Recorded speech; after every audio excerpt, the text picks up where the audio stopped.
So dual nature of particle important तो है।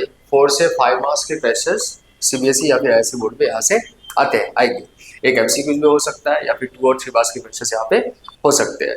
तो सबसे पहले कुछ एक बेसिक चीज समझते हैं कि क्या है डुअल नेचर ऑफ पार्टिकल। यहाँ पे हम लोग पार्टिकल्स के उस नेचर के बारे में पढ़ते हैं जहाँ पे ये वेव प्लस जो पार्टिकल दोनों नेचर को ये बिहेव करते हैं। मतलब कोई पार्टिकल वेव की तरफ भी सोचेगा, मतलब उससे रिलेटेड एक वेवलेंथ हो सकती है, और हमारा वो पार्टिकल तो ऑलरेडी है। तो इस कैरेक्टर को हम लोग यहाँ पे समझते हैं। इस चैप्टर में जो क्लास 12th के स्टैंडर्ड में पढ़नी क्या है वो है photo electric emission. This is the main topic which you have to focus on. तो सबसे पहले हम लोग देखेंगे कि कुछ इंपॉर्टेंट टर्म्स जो हमें फोटो इलेक्ट्रिक इफेक्ट या फिर photo dual nature of particle को समझने के लिए हमें चाहिए। तो सबसे पहले टर्म्स में बोल रहा हूँ वो है अपना वर्क फंक्शन। ये वर्क फंक्शन कब आता है और कब ये डिफाइंड होता है? ये किसी भी सरफेस के लिए डिफाइंड होता है। सबसे पहले कोई मेटल सरफेस है जिससे कि इलेक्ट्रॉन क्या होगा, एमिशन होगा, उसके लिए डिफाइंड होता है। वर्क फंक्शन की वैल्यू क्या होती है, कैसे हम इसको रिलेट करते हैं, एच ड्यू डॉट से। इसका सिंबल क्या होता है हमारा, फाई डॉट होता है। ओके, तो एच ड्यू डॉट, यहाँ पे जो ड्यू डॉट है ये हमारा फ्रीक्वेंसी है, that is called as the threshold frequency. Threshold frequency. अब समझते हैं, जैसे मान लेते हैं कि कोई भी अगर एक सरफेस है तो सरफेस से इलेक्ट्रॉन हमारा क्या होता है, बॉन्डेड होता है। तो इस इलेक्ट्रॉन को एक कुछ मिनिमम एनर्जी चाहिए होती है इस सरफेस को छोड़ने के लिए। तो जस्ट लीव द सरफेस, जो एनर्जी रिक्वायर्ड होती है that is called as the work function. तो डेफिनेशन लिख सकते हो, the minimum energy required for the electron to just leave the surface is called as work function. Relate कैसे होता है, एच डी डॉट से। एच क्या है हमारा, प्लैंक्स कांस्टेंट है, और एच की वैल्यू क्या होती है 6.63 into 10⁻⁻34 joule second. Due dot क्या है मेरा, थ्रेशोल्ड फ्रीक्वेंसी ऑलरेडी। तो ये जो फ्रीक्वेंसी है वो हमारा मिनिमम फ्रीक्वेंसी है। अभी जैसे मैं सोच रहा हूँ कि एनर्जी की जो फॉर्मूला होती है वो E is equal to h d होती है, और इसी ड्यू को हम लोग लिख सकते हैं वेलोसिटी के टर्म में, जो कि हमारा हो सकता है hc बाय लैम्डा। अब c क्या होता है हमारा, speed of light in vacuum, लिख सकते हो साथ में speed of light in vacuum. और लैम्डा जो है हमारा ये होता है वेवलेंथ, क्योंकि स्पीड इज इक्वल टू क्या होता है, फ्रीक्वेंसी इनटू लैम्डा। v के जगह पे हमने डाल दिया c, a दिया वैक्यूम की स्पीड, और फ्रीक्वेंसी के जगह पे डाल दिया d, और ये हमारा हो गया लैम्डा वेवलेंथ। अब अगर हम देखते हैं वर्क फंक्शन को इसके साथ में अगर हम रिलेट करते हैं तो phi not is equal to मेरी हो सकती है एच न्यू नॉट, एक दूसरा हो सकता है हमारा h c divided by lambda. तो अगर फ्रीक्वेंसी मेरा थ्रेशोल्ड होगा, मतलब मिनिमम फ्रीक्वेंसी होगा, तो लैम्डा हमारा मैक्सिमम होगा, क्योंकि एनर्जी हमारा लैम्डा के इनवर्सली रिलेटेड है। लैम्डा बढ़ेगा तो एनर्जी मेरी घटते जाएगी। तो वर्क फंक्शन से रिलेटेड अगर पूछा जा रहा है तो हम ऐसे समझ के मैक्सिमम वेवलेंथ या फिर मिनिमम फ्रीक्वेंसीज, मतलब थ्रेशोल्ड फ्रीक्वेंसी हम लोग कैलकुलेट कर सकते हैं। वर्क फंक्शन का काम क्या है, अब जैसे कोई भी सरफेस पे तुम अगर एनर्जी दे रहे हो, रेडिएशन दे रहे हो, तो कुछ जो एनर्जी वो ऑब्जर्व कर लेगा, है ना। क्या ऑब्जर्व करेगा वो, फाई नॉट, है ना। और तुमने एनर्जी इसको कितना दिया, ई एनर्जी दिया। तो कैसे इसको इक्वेशन के अंदर लिख सकते हैं, ई एनर्जी हमने दिया है और इसमें से फाई नॉट वो क्या कर लिया, सरफेस हमारा ऑब्जर्व कर लिया। रेस्ट एनर्जी जो उसके पास बच गई, उस एनर्जी से वो बाहर निकल जाएगा, मतलब वो होगा हमारा काइनेटिक एनर्जी के फॉर्म में, और ये हमारी होगी maximum kinetic energy. Einstein's equations for the photo electric emission है ये। हम इसको नॉर्मली सोच सकते हैं कि किसी भी सरफेस पे अगर हम कोई रेडिएशन दे रहे हैं, एनर्जी अगर हम दे रहे हैं तो एनर्जी दिए ई, ठीक है। ये अपने अंदर क्या खा गया, फाई नॉट खा गया, और क्या लेकर के वो बाहर निकला, तो के मैक्स लेकर के वो बाहर निकला। अब के मैक्स को तुम रिलेट कर सकते हो, कैसे कैसे रिलेट कर सकते हो, हाफ एम वी स्क्वायर से रिलेट कर सकते हो। फाई नॉट को तुम क्या लिख सकते हो, एच न्यू नॉट लिख सकते हो। एनर्जी को तुम क्या लिख सकते हो, एच न्यू लिख सकते हो, सॉरी एच न्यू लिख सकते हो, और भी चीजें यहाँ पे। इस के मैक्स को हम लोग अभी थोड़ी देर में समझेंगे, ई वी नॉट भी लिख सकते हैं। मैं इसको और भी रिलेट कर दे रहा हूँ, H nu minus H nu naught is equal to E V naught भी लिख सकते हैं, जहाँ पे वी नॉट क्या है हमारा स्टॉपिंग पोटेंशियल। तो वर्क फंक्शन से रिलेटेड इतनी चीजें दिमाग में रख सकते हो काम करने के लिए इजी होगा, कि एक शॉर्ट में थ्योरीज आ सकती है कि हमें ऐसे ऐसे हमें ऑपरेट करना है और ऐसी चीजें हमें कैलकुलेट करनी है। फर्दर मूव करते हैं, वर्क फंक्शन की जो जनरल यूनिट होती है वो होती है ईवी, इलेक्ट्रॉन वोल्ट। अगर ईवी से मुझे जूल में जाना है, जूल में जाने के लिए मल्टीप्लाई कर दोगे 1.6 इंटू 10⁻⁻19 से। इलेक्ट्रॉन वोल्ट से कहाँ जा रहे हो, जूल में जा रहे हो, मल्टीप्लाई कर दोगे 1.6 इंटू 10 टू द पावर -19 से। देखो जब फॉर्मूला लगा रहे हो H डॉट, वहां पे H की value 6.63 into 10 to the -34 joule second, वो जूल में है, तो वहां पर एनर्जी तुम्हें जूल में आई। अगर इलेक्ट्रॉन वोल्ट दिया हुआ है तो जूल में कन्वर्ट करने के लिए ऐसे करो, या फिर अगर जूल से इलेक्ट्रॉन वोल्ट में जाना है तो तुम उसको डिवाइड कर दोगे इतने से। तो अगर जूल से तुमको इलेक्ट्रॉन वोल्ट में जाना है तो तुम क्या कर लोगे, डिवाइड कर दोगे 1.6 इंटू 10 टू द पावर -19 से। जैसे एग्जांपल में देखो कि मान लो कि 5 इलेक्ट्रॉन वोल्ट है, इसे तुम जूल में जाना चाहते हो, तो 5 into 1.6 into 10 to the power -19 कर दो। ओके, और अगर मान लेते हैं कि तुमको 5 जूल है और उससे तुमको इलेक्ट्रॉन वोल्ट में जाना है, तो क्या करोगे, 5 divided by 1.6 into 10 to the power -19 कर दो। चिंता करने की जरूरत नहीं है, नॉर्मल कन्वर्जन में बता रहा हूँ।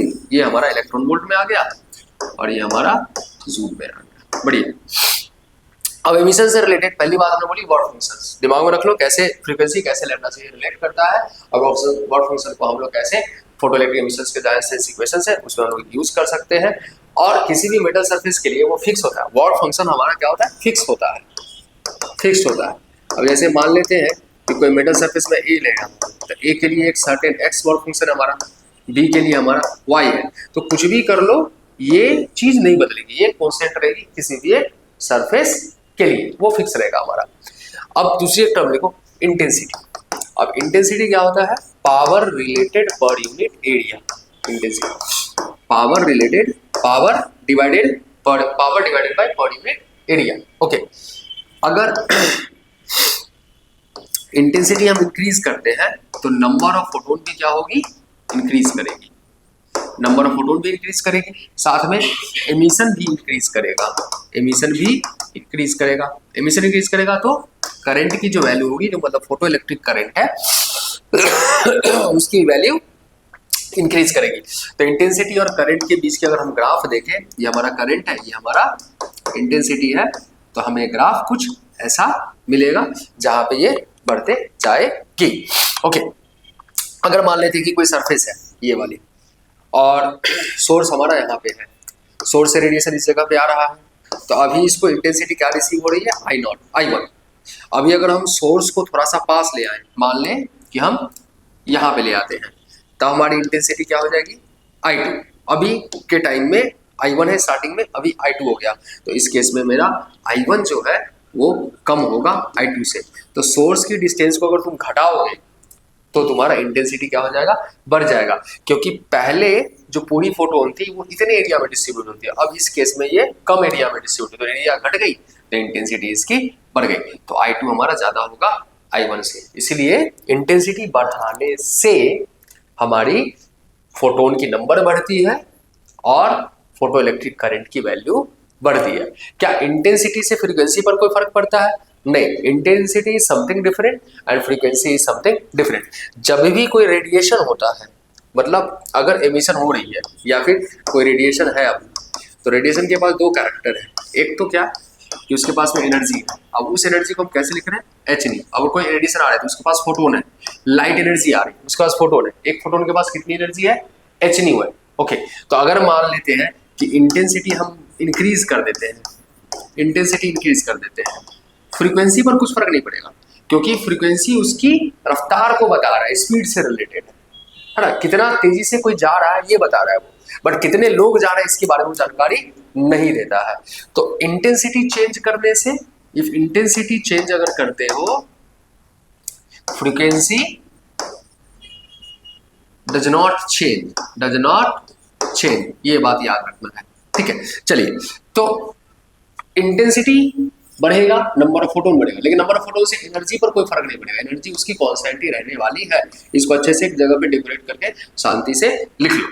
अब देखते हैं कि मान लेते हैं कि कोई भी सरफेस है जिस पर हमारा रेडिएशन हुआ था, नंबर ऑफ फोटोन इसके ऊपर में पड़ रही है, मान लिया कि एनर्जी उसके पास में एच न्यू है, ये एनर्जी इसको पड़ रहा है, ये वर्क फंक्शन क्या कर लिया, रिसीव कर लिया, और कुछ एनर्जी काइनेटिक एनर्जी से हमारा वो बाहर निकला, और वो काइनेटिक एनर्जी हम लोग कैलकुलेट कर सकते हैं इसमें से इसको माइनस करने के बाद में। अब इलेक्ट्रॉन चलना क्या किया, स्टार्ट किया, अब चार्ज फ्लो करेगा, तो चार्ज फ्लो करने से हमारी करंट बढ़ेगी, अब करंट बढ़नी स्टार्ट होगी, और फ्रीक्वेंसी हमारा क्या है, कांस्टेंट है, और हम सोर्स को आगे पीछे करें, पास लाई या दूर लेके जाए, तो इंटेंसिटी ऑफ कोर्स हमारा चेंज होगा। तो हम एक सिचुएशन सोच रहे हैं कि इंटेंसिटी अगर हमारी मान लेते हैं कांस्टेंट रखी जाए, पहले फर्स्ट केस कांस्टेंट रखी जाए और फ्रीक्वेंसी को हम चेंज करते हैं, तो मेरे को ग्राफ कैसी बनेगी। ध्यान से देखो, अच्छे से सोचो। ये जो चीज है यहाँ पे मैं बोल रहा हूँ कि फ्रीक्वेंसी मैं डिनोट करूंगा, लेकिन उसके साथ एक और वर्ड में लिख रहा हूँ स्टॉपिंग पोटेंशियल। तो बेसिकली जो पोटेंशियल हमें जरूरत होता है किसी भी मूविंग इलेक्ट्रॉन को रोकने के लिए, that is called as the stopping potential. I discuss it, क्योंकि पहले मैं अभी इंटेंसिटी का चर्चा कर रहा हूँ, ऐसे क्वेश्चंस आ सकते हैं, पहले उस पर फोकस करना है। सो बेसिकली अगर मान लीजिए इंटेंसिटी हमारा कांस्टेंट है, तो एक maximum value of the current हमें रिसीव होगा, और ये फ्रीक्वेंसी हमारा है म्यू नॉट, मतलब सोच ले कि म्यू 1, ठीक है। इंटेंसिटी हमने कांस्टेंट रखी है, इसी इंटेंसिटी पे मैं अलग कलर के पेन से दिखा रहा हूं कि मेरे को करंट की वैल्यू यही मिलेगी, बट स्टॉपिंग पोटेंशियल मेरे को डिफरेंट मिलेगी। इसी जगह पे मेरे को करंट की वैल्यू यही मिलेगी, बट स्टॉपिंग पोटेंशियल मेरे को डिफरेंट मिलेगी। व्हाट आई वांट टू से कि अगर फ्रीक्वेंसी मेरा ज्यादा है, ये वाली जो फ्रीक्वेंसी है सोचो कि ये वाली जो फ्रीक्वेंसी है सोचो न्यू नॉट है, न्यू 1 है, ये वाली मेरी न्यू 2 है, और ये वाली मेरी न्यू 3 है। न्यू 3 ज्यादा है न्यू 2 से, न्यू 2 ज्यादा है मेरा न्यू 1 से। तो फ्रीक्वेंसी ज्यादा होगा तो उसके पास काइनेटिक एनर्जी भी क्या होगी, ज्यादा होगी। काइनेटिक एनर्जी भी क्या होगी, ज्यादा होगी। जब काइनेटिक एनर्जी उसको ज्यादा होगी, मतलब इस काइनेटिक एनर्जी को रोकने के लिए हमें ज्यादा पोटेंशियल लगाना पड़ेगा, तो स्टॉपिंग पोटेंशियल भी क्या होगी, ज्यादा होगी। तो हम बोल सकते हैं कि V03 is greater than V02 is greater than V01। Summary क्या है यहाँ पे, अगर इंटेंसिटी कांस्टेंट रखोगे, फ्रीक्वेंसी चेंज करोगे, कम फ्रीक्वेंसीज पे या डिफरेंट फ्रीक्वेंसीज पे हमें इस तरह की ग्राफ देखने को मिलेगी, जहां पे हमारा इंटेंसिटी क्या है, फिक्स्ड है, मतलब कांस्टेंट रखा गया। ये जो वैल्यू ऑफ करंट है that is called as the saturation current. ये हो गए इंटेंसिटी और फ्रीक्वेंसीज के ग्राफ, हमने दिखाया कहाँ पे, स्टॉपिंग पोटेंशियल के लिए, ठीक है, अलग अलग फ्रीक्वेंसीज पे। नेक्स्ट मैं एक और चीज चर्चा करता हूँ। अभी हम स्टॉपिंग पोटेंशियल का बात कर रहे हैं बार बार, तो सोचो, अच्छा एक और लिख लो यहाँ पे, स्टॉपिंग पोटेंशियल क्या है। स्टॉपिंग पोटेंशियल क्या है, स्टॉपिंग पोटेंशियल। सोचो एमिशन हुआ, इलेक्ट्रॉन क्या किया, यहां से निकलना start. This is the rough diagram you have to take on, ठीक है, एकदम कम टाइम में पूरी तरह से रिवाइज कर सकते हो। इलेक्ट्रॉन बेचारा निकल के जाना स्टार्ट किया। सोचो कि एक दूसरी प्लेट पे जा रहा है। मान लो ये तुम्हारा अगर पॉजिटिव प्लेट है और ये तुम्हारा नेगेटिव प्लेट है, मतलब इधर तुमने पॉजिटिव पोटेंशियल दिया है, हाई पोटेंशियल, इधर तुमने नेगेटिव पोटेंशियल दिया है। ये इलेक्ट्रॉन इधर से जाना स्टार्ट किया, इसके पास कितनी एनर्जी है, काइनेटिक एनर्जी है, K मैक्स, मैक्सिमम एनर्जी जो हमारा निकला है वो है। ओके, इन इलेक्ट्रिक फील्ड किधर है तुम्हारा, इस तरफ है। ओके, तो इलेक्ट्रॉन के ऊपर फोर्स किधर लगेगी, इस तरफ लगेगी, ठीक है। मतलब इस केस में क्या होगा, मेरा इलेक्ट्रॉन एक्सेलरेट करते चला जाएगा। हमें क्या चाहिए, रोकने के लिए इलेक्ट्रॉन के ऊपर इलेक्ट्रिक फील्ड के अपोजिट हमारी फोर्स लगती है। तो ये पॉजिटिव ये नेगेटिव, इलेक्ट्रॉन मेरा ऐसे फ्लो करके जा रहा है, तो इलेक्ट्रॉन हमारा एक्सेलरेट करते इधर चला जाएगा, ठीक है। तो हमें फर्क नहीं पड़ रहा है कि ये जैसी एनर्जी थी वो बढ़ते जा रहा है। But what happens if you change the polarity, पहले हम क्या करते हैं, इसको हम पॉजिटिव कर देते हैं और इसको हम नेगेटिव कर देते हैं। अब देखो इलेक्ट्रॉन निकलना स्टार्ट किया, इसके पास में क्या है, कुछ मैक्सिमम काइनेटिक एनर्जी है पहले से। अब इस पर इलेक्ट्रिक फील्ड की डायरेक्शन कैसी है, इस तरफ काम करे इलेक्ट्रिक फील्ड, इस इलेक्ट्रॉन के ऊपर में फोर्स किधर लगेगा, इस तरफ लगेगा। इन दोनों के बीच की जो पोटेंशियल डिफरेंस है, that potential difference is called as the V0। Okay, अब क्या होगा, इलेक्ट्रॉन के पास जो एनर्जी है वो काइनेटिक एनर्जी है, धीरे धीरे धीरे धीरे धीरे धीरे फोर्स हमारा इधर लग रहा है, बेचारा जाते जाते जाते क्या हो जाएगा, यहाँ पे आकर रुक जाएगा, इसकी वेलोसिटी क्या हो जाएगी, 0 हो जाएगी, ये रेस्ट पे हो जाएगा। तो स्टार्टिंग में काइनेटिक एनर्जी इसकी क्या थी, मैक्सिमम थी, और यहाँ पे इसकी काइनेटिक एनर्जी क्या है, 0 हो गई। तो चेंज इन काइनेटिक एनर्जी मेरा क्या निकलेगा, वर्क डन के इक्वल। और वर्क डन जो बाय द इलेक्ट्रोस्टैटिक पोटेंशियल क्या होता है, charge into potential difference. Charge की वैल्यू क्या है, E है, और पोटेंशियल डिफरेंस क्या है मेरा, V0। तो change in kinetic energy V0 मेरा हो जाएगा। सो बेसिकली ये नेगेटिव पोटेंशियल हमारा अप्लाइड होता है, जो कि मेरा हो जाएगा -12 mv² is equal to EV0। So the maximum work done the maximum kinetic energy is equal to the work done by the electrostatic potential, that is our EV naught. Sorry, so V naught is the stopping potential, that is it is the negative potential applied across the terminal so that the maximum energetic energy, the most energetic electron cease to reach at the other end and the current stops, current बहना बंद हो जाता है। so this is called the stopping potential, हम उसको इसके साथ equate कर सकते हैं। ओके, एक दूसरी चीजें आप ध्यान में रखते थोड़ा सा, और हमें देख रहा है कि kinetic energy half M square तो होता ही है, साथ में फ्रीक्वेंसी से रिलेटेड, यहाँ हमारा फ्रीक्वेंसी है और काइनेटिक एनर्जी के बीच की ग्राफ देखें। ये काइनेटिक एनर्जी के जगह पे हम लोग EV नॉट भी रख सकते हैं। अगर हम पीछे की तरफ जाएंगे तो जो निगेटिव वैल्यू मुझे मिलेगी वो होगी अपनी EV नॉट, मतलब negative work done by the electrostatic potential. सोचो, ये अगर फ्रीक्वेंसी है तो किसी न किसी के लिए, मतलब कोई भी अगर हम मेटल सरफेस लेते हैं तो हमें क्या होता है, एक मिनिमम फ्रीक्वेंसी चाहिए होती है रेडिएशन की, जिस जगह पे वो क्या करेगा, एमिशन स्टार्ट करेगा। मतलब मिनिमम एनर्जी चाहिए तो उससे रिलेटेड मिनिमम फ्रीक्वेंसी चाहिए, तभी जाकर के हमारा एमिशन स्टार्ट होगा। सो कुछ ना कुछ थोड़ा सा वो आगे चल के होगा, है ना। तो ये जगह हम बोल सकते हैं कि ν1 बोल दिया, है ना। और ये जगह पे जो मेरे को ग्राफ मिलेगा कुछ इस तरीके का मिलेगा, क्योंकि वो डायरेक्टली प्रोपोर्शनल है। एनर्जी हम बढ़ाते जाएंगे तो उसकी काइनेटिक एनर्जी भी बढ़ती जाएगी। If you pull the graph down, नीचे की तरफ अगर तुम उसको खींचते हो, ये एंगल अगर थीटा है, ये एंगल थीटा है, सो यहाँ पर तुमको एक नेगेटिव स्लोप मिलेगा, दिस tan थीटा, और tan theta is equal to perpendicular by base. अब ये वैल्यू किसके बराबर है, माइनस EV नॉट के बराबर है, डिवाइड बाय बेस मेरा क्या है, ये वाली वैल्यू, और ये मेरा क्या है, फ्रीक्वेंसी है, जो कि हम लोग लिख सकते हैं। तो ये वाली मेरी hν नॉट हो सकती है, जो एनर्जी है वो हम बिठा देंगे। So this is how we get the slope of slope, और यहाँ से हम लोग EV नॉट भी हम लोग कैलकुलेट कर सकते हैं इस वाले ग्राफ से। ओके, चलो ध्यान से सोचो, इसमें एक और लाइन में अगर ड्रॉ करता हूँ, मान लीजिए ν1 था, अगर मैं ν2 दूँ, ठीक है। अब ग्राफ को हम देखेंगे तो बेसिकली क्या है कि इसका जो स्टॉप फ्रीक्वेंसी है वो हमारा ज्यादा है, इसका फ्रीक्वेंसी थ्रेशोल्ड फ्रीक्वेंसी ज्यादा है, तो काइनेटिक एनर्जी किसकी कम होगी, इसकी या फिर इसकी? इसकी काइनेटिक एनर्जी मुझे ज्यादा मिलेगी और इसकी काइनेटिक एनर्जी मुझे कम मिलेगी। क्यों? क्योंकि अगर हम दोनों को सेम एनर्जी अगर हम दे रहे हैं, मान लेते हैं कि अगर हम एनर्जी E दे रहे हैं, इसको एनर्जी हम E दे रहे हैं, उसमें से माइनस कितना होगा मेरा, hν नॉट, वही हमारा क्या होगा, E माइनस hν1 करेंगे तो मुझे K1 मिलेगा इसका, और सेम एनर्जी दे रहे हैं E माइनस hν2 करेंगे तो मुझे क्या मिलेगा, K2 मिलेगा। अब सिंस देखो ये वैल्यू दोनों में सेम है, तो ν1 जो है वो मेरा कम है ν2 से, तो K1 मेरा क्या होगा, ज्यादा होगा K2 से।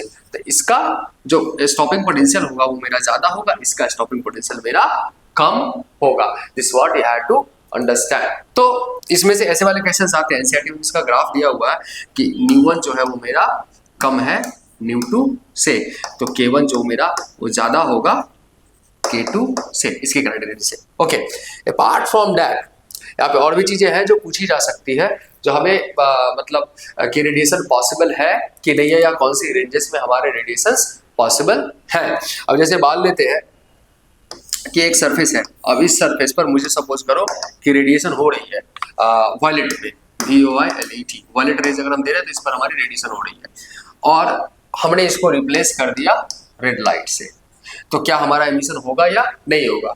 तो मिनिमम एनर्जी मेरा वायलेट दे रहा है, तो तुम with in the colours of the wavelength compare करो कि एनर्जी बढ़ रही है या फिर घट रही है।